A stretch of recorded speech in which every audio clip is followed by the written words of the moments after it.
ایک بات میں آپ کو بتاؤں، سکسیس کس کو کہتے ہیں؟ کامیابی۔ اور ہر کوئی یہ کہتا ہے کہ مجھے سکسیس کی طرف سفر کرنا ہے۔ 10ویں پاس نوجوان کو بھی پوچھیں کہ کوئی بھی کورس کر رہا ہے، آگے جا رہا ہے، کیوں جا رہا ہے؟ کچھ سکسیسفل لائف گزارنا ہے، کامیاب زندگی گزارنا ہے، اس کے لیے دروازے کھٹکھٹا رہا ہے۔ تمہیں پتہ ہے ان مسجدوں کے میناروں سے جو آواز گونجتی ہے اذان کی، اس میں ایک لفظ آتا ہے، سارے لفظ تو آپ کو یاد ہوں گے، اللہ اکبر بھی کہا جاتا ہے، اشہدو ان لا الہ الا اللہ بھی، اشہدو ان محمد رسول اللہ بھی، اس کے بعد ایک لفظ پکارتا ہے مؤذن، حی علی الصلاۃ۔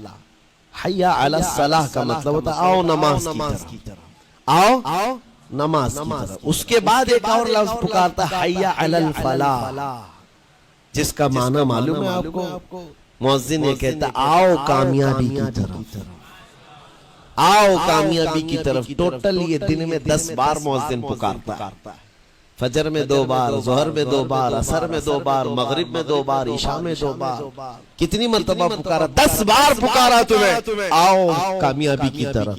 لیکن ایک بات یاد رکھو، یہ پکارنے والے مؤذن کی حالت مت دیکھو کہ یہ پکار رہا ہے، بلکہ یہ رحمان کی صدا ہے، یہ اللہ کی صدا ہے جو تمہیں بلا رہا ہے۔ یہ تو اپنی آواز اور اپنے الفاظ سے ترجمانی کر رہا ہے اور تمہیں اللہ کی صدا تمہارے تک منتقل کر رہا ہے، لیکن حقیقت میں بلانے والا کون ہے؟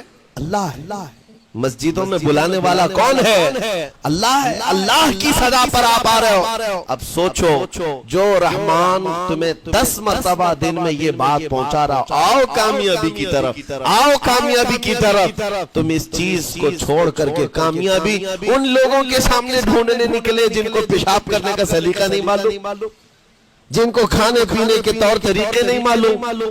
ان لوگوں کے پاس ہمارے بچے اگر کامیابی ڈھونڈیں گے تو بات یہی ہے، ٹوپی کو سر پر پہنو تو اچھا لگے گا، لیکن دوسری جگہ پہننے لگے تو بیوقوف کہیں گے، ظلم کر رہے ہو ٹوپی کے ساتھ۔ اسی طرح میں کہتا ہوں مسلمان کو اللہ کی بارگاہ میں آ جانا سب سے بڑی کامیابی ہے، اور اگر دوسروں کے ہاں در در بھٹکتا ہے تو گویا کہ اس نے اپنی حیثیت کو ہی گرا دیا۔ اسی لیے اقبال نے کیا کہا تھا، بہت اچھی بات، کہ وہ ایک سجدہ جسے تو گراں سمجھتا ہے۔ گراں کا مطلب کیا؟ بھاری۔ ایک سجدہ کرنے میں تو بھاری پن محسوس کرتا ہے، وہ ایک سجدہ جسے تو گراں سمجھتا ہے، ارے 1000 سجدوں سے دیتا ہے آدمی کو نجات۔ در جھکنے سے تو تمہیں بچا لیتا ہے، اس کے سامنے بھی جھکا، نیتا کے سامنے بھی جھکا، سیٹھ کے سامنے بھی جھکا، پولیس کے سامنے بھی جھکا، جج کے سامنے بھی جھکا، سب کے سامنے جھک رہا ہے۔ ایک سجدہ یہاں کر لے، مولا ہر سجدے سے تجھے آزاد کر۔